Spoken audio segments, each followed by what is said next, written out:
So guys I am back with another video और ये है ओरल हाइपोग्लाइसेमिक ड्रग्स का पार्ट 2। पिछली वीडियो में मैंने सारा कवर इसलिए नहीं किया था क्योंकि फिर वीडियो लंबी हो जाती और आपको धुंधला दिखने लगता। तो इस वीडियो में कवर कर लेते हैं सारा और डायबिटीज़ से छुटकारा पा लेते हैं। PDF का लिंक आपको हमेशा की तरह वीडियो के डिस्क्रिप्शन में मिल जाएगा।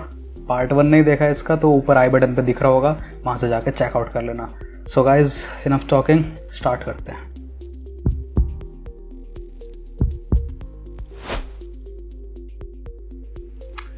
तो पिछली वीडियो में जो है क्लास A वाली ड्रग्स हमने कर ली थी जो कि इंसुलिन सिक्रेटोगॉग्स होते हैं, ठीक है। अब क्लास B पे आते हैं जो कि ओवरकम करते हैं इंसुलिन के रेजिस्टेंस को। अगर हमारी बॉडी में इंसुलिन अच्छा खासा बन रहा है लेकिन अगर उसका कुछ काम नहीं हो पा रहा, हमारी बॉडी में रेजिस्टेंस डेवलप हो गया उसके अगेंस्ट, तो कुछ फ़ायदा नहीं है। तो क्लास B ड्रग्स में आती हैं वो ड्रग्स जो ओवरकम करती है इंसुलिन रेजिस्टेंस को।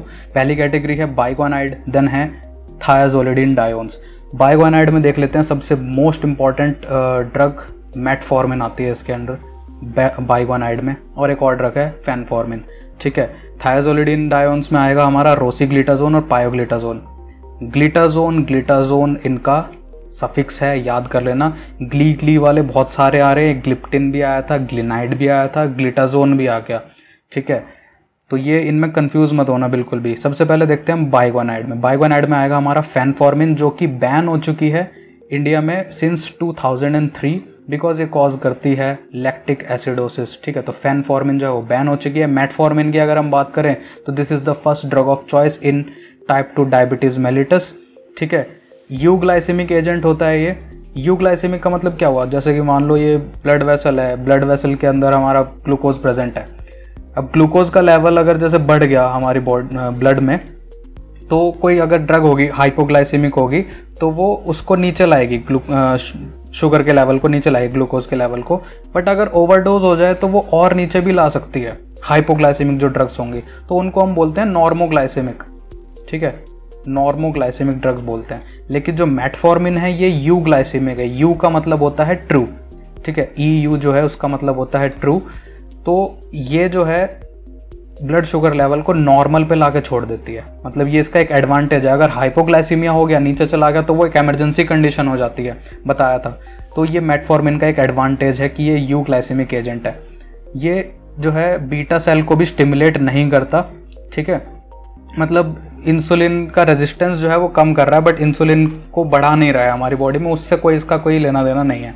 मैकेनिज्म ऑफ एक्शन की बात करें तो ये AMP डिपेंडेंट प्रोटीन काइनेज को एक्टिवेट करता है। AMP क्या है, एडेनोसिन मोनोफॉस्फेट, ठीक है। उस प्रोटीन काइनेज को एक्टिवेट कर देता है। उसको एक्टिवेट करने से क्या होगा, हिपैटिक ग्लूकोनियोजेनेसिस और ग्लूकोज आउटपुट जो है वो सप्रेस हो जाएगा, कम हो जाएगा। मतलब हिपैटिक वर्ड आया दैट मीन्स लीवर से रिलेटेड है। ग्लूकोनियोजेनेसिस क्या होगा, ग्लूको मीन्स ग्लूकोज, नियो मीन्स नया, जेनेसिस मतलब फॉर्मेशन। तो नए ग्लूकोज की फॉर्मेशन फ्रॉम प्रोटीन और फैट्स वो नहीं करने देगा हमारे लीवर में, ठीक है। ये मेटफॉर्मिन जो ड्रग है कि अगर जैसे अगर एनर्जी चाहिए होगी बॉडी को तो प्रोटीन और फैट्स का यूटिलाइज करते हैं, उसको यूज करके ग्लूकोज में कन्वर्ट करवाते हैं। तो वो जो है मेटफॉर्मिन हिपैटिक ग्लूकोनियोजेनेसिस को बंद कर देगा, सप्रेस कर देगा, कम से कम होएगा ग्लूकोज का फॉर्मेशन, ठीक है। और क्या करता है ये, हमारे जो स्केलेटल मसल्स हैं और जो फैट सेल्स हैं उसमें ग्लूकोज का अपटेक बढ़ा देगा। अगर ऑलरेडी ब्लड के अंदर ग्लूकोज प्रेजेंट है तो उसको बोलेगा कि भाई जा सेल्स के अंदर जा, सेल्स फैट सेल्स जो है मसल्स के अंदर है वहाँ पहुँचाएगा और बोलेगा भाई तू इसको यूटिलाइज कर, एनर्जी दे, ब्लड में पड़े पड़े क्या कर रहा है, ठीक है। तो ये काम होता है मेटफॉर्मिन का। और क्या करता है ये, लीवर में ग्लाइकोजन का सिंथेसिस और स्टोरेज बढ़ा देता है। अब जो ग्लूकोज हमारे ब्लड में प्रेजेंट है, ये क्या बन गया मेरे से ये तो जो ग्लूकोज हमारे ब्लड में प्रेजेंट है तो वो एक्स्ट्रा जो होगा यूटिलाइज तो हो नहीं रहा है, तो उसको बोलेगा भाई तू लीवर में जा, ग्लाइकोजन के फॉर्म में जाके स्टोर हो जा, ठीक है। तो वहाँ ये भी काम करते हैं मेटफॉर्मिन। मतलब इसका अल्टीमेटली काम क्या है, ग्लूकोज को निकालना है ब्लड में से, चाहे सेल में पहुँचाए चाहे लीवर में पहुँचाए, ना एक्स्ट्रा बनने देना, ठीक है। और क्या करता है, अब सेल में तो पहुँचा दिया, फैट सेल में मसल्स में पहुँचा दिया, वहाँ पर जो माइटोकॉन्ड्रिया है, माइटोकॉन्ड्रिया के अंदर रेस्पिरेशन चल रहा होता है। तो उस रेस्पिरेटरी चेन में ये इंटरफेयर करके वहाँ पर बोलता है भाई ग्लूकोज को ज़्यादा से ज़्यादा यूटिलाइज करो, फालतू में पड़ा हुआ है ब्लड में, यूटिलाइज करो, एनर्जी दो इंसान को, क्योंकि वो वैसे ही वीक हो जाते हैं डायबिटीज़ वाले पेशेंट, एनर्जी नहीं मिलती उनको। तो ये वो काम कराता है मेटफॉर्मिन। अब इसकी फार्माकोकाइनेटिक्स देख लेते हैं। वेल एब्जॉर्ब्ड ओरली, ठीक है, ओरली अच्छे से एब्जॉर्ब हो जाएगी, यूरिन में एक्सक्रीट होती है। अगर कोई ड्रग यूरिन से एक्सक्रीट हो रही है तो ये ध्यान रखना है कि क्रोनिक किडनी पेशेंट जो होंगे हमारे, जिनकी किडनी विडनी खराब है, उसमें थोड़ा कॉशियसली देंगे, डोज वगैरह देख कर देते हैं, ठीक है। तो टाइम पर KFT LFT वगैरह कराते रहा करो। अगर किडनी लीवर खराब है तो ड्रग देख के देनी पड़ती है फिर डोज वगैरह, ठीक है। तो ADR की बात करते हैं। अब एडवर्स ड्रग रिएक्शन क्या हो सकते हैं इसके? पेट में दिक्कत कर देगा थोड़ी बहुत, कि एब्डोमिनल डिस्कम्फर्ट हो गया ओवरडोज अगर कर ली तो। कोई सीरियस ADR नहीं है इसका ओवरडोज में। मतलब जैसे सल्फोनाइल यूरिया की अगर हम बात करें तो वो हाइपोग्लाइसीमिया कर देता है ओवरडोज कर दी तो, कि शुगर का लेवल और नीचे पहुंचा दिया तो फिर इमरजेंसी कंडीशन हो जाएगा। वैसी इसमें नहीं होती है। ज़्यादा से ज़्यादा क्या करेगा ओवरडोज पे, विटामिन B12 की डेफिशिएंसी हो जाएगी इससे। विटामिन B12 से क्या होगा कि फिर हमारे जो है RBC मैच्योर नहीं होंगे, ठीक है। RBC मैच्योर नहीं होंगे तो ऑक्सीजन हमें अच्छे से नहीं मिलेगा, और क्या होगा फिर इससे जो है नसों में दर्द होएगा। फिर साथ में हमें मिथाइल कोबालामिन की टैबलेट्स वगैरह भी प्रिस्क्राइब करनी पड़ेंगी कि विटामिन B12 का लेवल बढ़े, नसों वगैरह में दर्द कम हो, ठीक है। तो ये सारी कंडीशंस हो सकती हैं। एडवांटेज की बात करते हैं इसकी, तो सबसे पहली बात, हाइपोग्लाइसीमिया तो नहीं करती है मेटफॉर्मिन। ओरल हाइपोग्लाइसीमिक ड्रग्स जो और काफ़ी सारी हैं उनके साथ कॉम्बिनेशन में दे सकते हैं। टाइप 2 डायबिटीज़ मेलिटस में जो भी कोई भी नया पेशेंट आता है सबसे पहले ड्रग मेटफॉर्मिन देते हैं। ओबीज पेशेंट में दे सकते हैं, कोई मोटापे वाला है उसको दे सकते हैं, वेट गेन नहीं करवाता सल्फोनाइल यूरिया की तरह, ठीक है। और सबसे इंपॉर्टेंट चीज़ इसमें क्या है कि ओव्यूलेशन और फर्टिलिटी को इम्प्रूव करता है इनफर्टाइल वुमेन में। अगर कोई इनफर्टाइल वुमेन है तो उसमें ओव्यूलेशन अच्छे से होगा, फर्टिलिटी आएगी वापस से उस वुमेन के अंदर, ठीक है। तो ये काफ़ी इंपॉर्टेंट पॉइंट बन जाता है कि कौन सी एक हाइपोग्लाइसेमिक ओरल हाइपोग्लाइसेमिक ड्रग है जिसका रिप्रोडक्टिव सिस्टम पे पॉजिटिव इफेक्ट आता है, तो वो है मेटफॉर्मिन, ठीक है। नेक्स्ट हम बात कर लेते हैं इसके अवेलेबल कॉम्बिनेशंस की, जो ये हैं ग्लाइक्लाजाइड, ग्लिमेप्राइड, सेक्साग्लिप्टिन, सीटाग्लिप्टिन, पायोग्लिटाजोन, इन सब के साथ ये कॉम्बिनेशन में चलती है मेटफॉर्मिन, ठीक है। थायाजोलिडिन डायोन की बात करें तो इसमें 2 ड्रग हैं, पायोग्लिटाजोन, रोसिग्लिटाजोन। ये 2013 में बैन हो गई थी, या 2010 में बैन हो गई थी। किस लिए बैन हुई थी रोसिग्लिटाजोन? कि हार्ट डिजीज के रिस्क को बढ़ा देता है। कैसे याद करोगे? रोसी, ठीक है, मतलब रोज, गुलाब अगर ज़्यादा ही दें, गुलाब के फूल ज़्यादा दे दिए तो दिल में दर्द हो जाएगा, ठीक है। तो ऐसे याद कर लेना है इसको। रोसिग्लिटाजोन किस लिए बैन हुई थी? हार्ट डिजीज के रिस्क इंक्रीज होने की वजह से। पायोग्लिटाजोन भी बैन हुई थी, ये यूरिनरी ब्लैडर में कैंसर कॉज करता है, ठीक है। इसको री इंट्रोड्यूस कर दिया था, बट कंडीशंस के साथ देना है कि मतलब फर्स्ट लाइन में हम इसको यूज़ नहीं कर सकते हैं और कॉम्बिनेशन में दे सकते हैं मेटफॉर्मिन वगैरह के साथ। मैकेनिज्म ऑफ एक्शन की बात करें थायाजोलिडिन डायोन में, तो ये होते हैं PPAR gamma agonist. PPAR gamma क्या होता है? Peroxisome proliferator activated receptor gamma. Peroxisome proliferator activated receptor gamma बहुत इंपॉर्टेंट है याद करना कि थायोजोलिडिन डायोन का मैकेनिज्म क्या होता है? थ्रू PPAR गामा, ठीक है। ये रिसेप्टर का कहाँ पर प्रेजेंट होता है? फैट सेल्स और मसल्स पे प्रेजेंट होता है। यहाँ पर ये करता क्या है? अब जैसे इंसुलिन रेजिस्टेंस डेवलप हुआ हमारी बॉडी में कि इंसुलिन अच्छा खासा बन रहा है बट हमारी बॉडी रिस्पॉन्ड नहीं कर रही है कि ग्लूकोज जो है ब्लड में से निकाल के सेल्स में पहुंचाना है, तो ये PPAR गामा क्या करता है कि जो ऐसे जीन्स हैं हमारी बॉडी में जो इंसुलिन के लिए रिस्पॉन्ड करते हैं कि इंसुलिन आया तो हमें जो है अपटेक करवाना है ग्लूकोज का, तो वो उन जीन्स का ट्रांसक्रिप्शन करवाएगा, उन जीन्स का ट्रांसक्रिप्शन ज़्यादा से ज़्यादा कराएगा। ट्रांसक्रिप्शन मीन्स RNA बनेगा, फिर ट्रांसलेशन से प्रोटीन बनेंगे और वो प्रोटीन्स फिर अल्टीमेटली रिस्पॉन्ड करेंगे कि इंसुलिन आया भाई, ले लो ग्लूकोज को सेल्स के अंदर, फैट सेल्स में और मसल्स में, तो इंसुलिन का रेजिस्टेंस जो है वो रिवर्स हो जाएगा, वापस से ठीक होने लगेगा, ठीक है। ये इसका काम होता है थायाजोलिडिन डायोन्स का। ये कौन कौन से जीन्स है जो PPAR गामा रेगुलेट करता है? Adiponectin, fatty acid, transport protein, insulin receptor substrate, GLUT4। GLUT4 सबसे ज़्यादा इंपॉर्टेंट है। GLUT4 और GLUT2 ये दोनों ग्लूकोज ट्रांसपोर्टर होते हैं जो ग्लूकोज का अपटेक कराते हैं सेल्स में। दोनों ही जो ड्रग्स हैं रोसिग्लिटाजोन और पायोग्लिटाजोन, ये वेट गेन करवाते हैं जस्ट लाइक सल्फोनाइल यूरिया जिसमें ग्लिमेप्राइड वगैरह ड्रग्स आती हैं। तो ये HDL और LDL के लेवल को इंक्रीज करते हैं। LDL लो डेंसिटी लिपोप्रोटीन जो कि बैड कोलेस्ट्रॉल होता है, और HDL हाई डेंसिटी लिपोप्रोटीन ये गुड कोलेस्ट्रॉल होता है। मिसलेनियस ओरल हाइपोग्लाइसेमिक एजेंट्स पर आते हैं, तो उसमें सबसे पहले होगा हमारा अल्फा ग्लूकोसाइडेज इनिबिटर।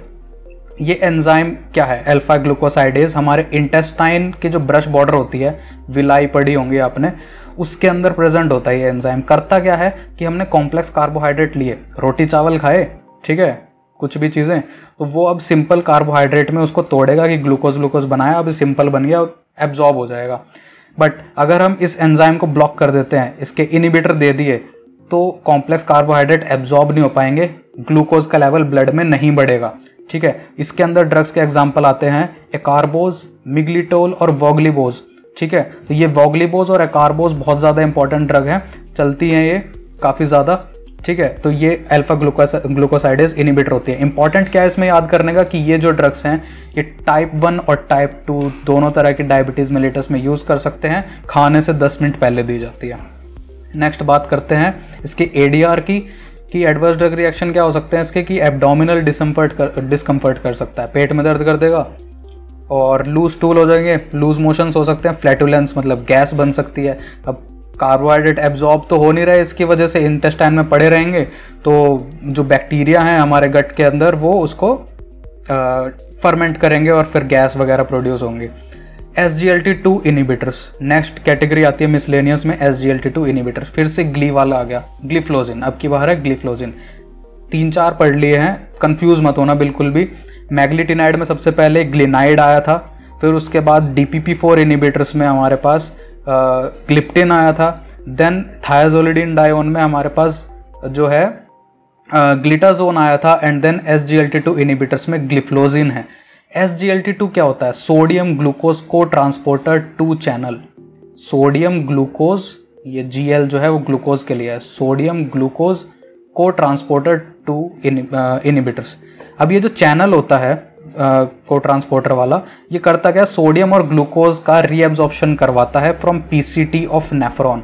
अब किडनी में जो प्रॉक्सिमल कॉन्वोल्यूटेड ट्यूब्यूल होते हैं, वहाँ पर जैसे अगर ब्लड फिल्टर होने के लिए गया तो ग्लूकोज और सोडियम वहाँ से रीअब्जॉर्ब हो जाएंगे वापस से, कि जो काम की चीज़ है उसको वापस ले लो।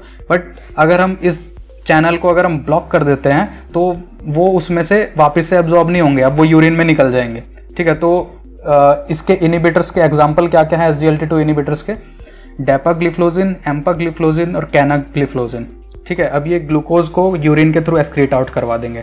ADR की बात करें इसकी, तो अब ग्लूकोज यूरिन में से जा रहा है, मीन्स यूरिनरी ट्रैक्ट के थ्रू होके जाएगा, जेनिटल ट्रैक्ट के थ्रू होके जाएगा, तो अगर वहाँ पर वो प्रेसिपिटेट हो गया, वहाँ पर अगर जम गया तो ग्लूकोज से भाई, ठीक है, बैक्टीरिया वगैरह वहाँ पर आएंगे तो यूरिनरी ट्रैक्ट के इन्फेक्शन हो सकते हैं, जेनिटल ट्रैक्ट के इन्फेक्शन हो जाएंगे, और हमारे ब्लैडर में कैंसर भी कॉज कर सकता है, कार्सिनोमा हो सकता है, ठीक है।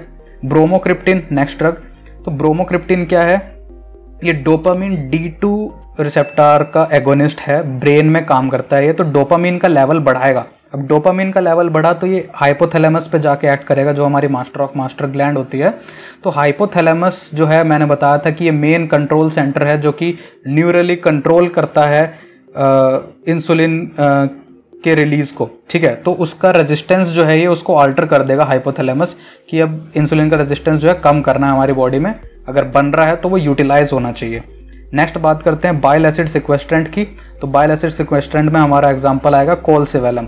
कोल से क्या चीज़ तुम्हें याद रखनी है कि जहाँ पर भी कोल वर्ड आया, COLE या फिर CHOLE, COLE या फिर CHOLE, तो ये जो है रिलेटेड होते हैं बाइल से। तो बाइल एसिड बाइंडिंग रेजिन होता है ये कोलसेवैलम। तो करेगा क्या, बाइल एसिड के साथ बाइंड करके और बाइंड करके ब्लड में कोलेस्ट्रॉल और ग्लूकोज का लेवल कम कर देगा, ठीक है। और फार्सेनोइड रिसेप्टर के थ्रू भी ये काम करता है, उसको ब्लॉक कर देगा, क्योंकि फार्सेनोइड रिसेप्टर जो होते हैं वो ग्लूकोज का लेवल हमारे ब्लड में बढ़ाते हैं, तो इसको भी इनिबिट करता है ये बाइल एसिड सिक्वेस्ट्रेंट, जिसका एग्जांपल है कोलसेवैलम। बाइल आया मीन्स कोल वर्ड अपने आप याद आ जाना चाहिए। और क्या देखिए हमने, ब्रोमोक्रिप्टिन, ठीक है। तो ये सारी ड्रग्स थी हमारी ओरल हाइपोग्लाइसेमिक ड्रग्स। अब पेरेंट्रल बच गई हैं। पेरेंट्रल में क्या क्या है, इंसुलिन एंड इट्स प्रिपरेशन, ये हमारा हो चुका है, ठीक है। इंसुलिन प्रिपरेशन में सारे हमने देख ली थी, वो long acting, ultra long acting, rapid acting वाले, ठीक है। GLP-1 एगोनिस्ट, GLP-1 में जो था इनक्रेटिन का मैंने बोला था कि काफ़ी इंपॉर्टेंट है, तो इनक्रेटिन एगोनिस्ट जो है उसके एग्जाम्पल बताए थे एक्जेनेटाइड और लीराग्लुटाइड। ठीक है, ये दोनों जो ड्रग है वो GLP-1 एगोनिस्ट है, सबक्यूटेनियसली दी जाती हैं, ठीक है, पेरेंटरली देते हैं इंजेक्शन के थ्रू। ये भी इंजेक्शन है और ये भी इंजेक्शन है। अमाइलिन एनालॉग जिसका एग्जांपल होता है प्रेमलिनटाइड, तो ये क्या करता है, इंसुलिन के रिलीज को बढ़ा देगा। अब ये इनक्रेटिन क्या करता है, ये भी इंसुलिन के रिलीज को बढ़ाता है। अब हमने इनक्रेटिन के थ्रू एक और ड्रग पढ़ी थी जो कि इनक्रेटिन डिग्रेडिंग एंजाइम को ब्लॉक करती है, वो है DPP-4 इनिबिटर्स, और उसमें हमारे एग्जाम्पल आते हैं विल्डाग्लिप्टिन वगैरह, ठीक है, DPP-4 इनिबिटर्स, ठीक है, उसमें विल्डाग्लिप्टिन, सिटाग्लिप्टिन ये ड्रग्स आती हैं। तो भाई ओरल हाइपोग्लाइसेमिक ड्रग्स जो है चैप्टर खत्म हो गया, मींस डायबिटीज चैप्टर खत्म हो गया है, ठीक है। को वीडियो को लाइक कर देना, चैनल को सब्सक्राइब कर लो। PDF का लिंक आपको वीडियो के डिस्क्रिप्शन में मिल जाएगा, वहां से जाकर देख लेना, रिवाइज कर लेना इसको। तो मिलते हैं फिर अगली वीडियो में, तब तक के लिए बाय, टेक केयर।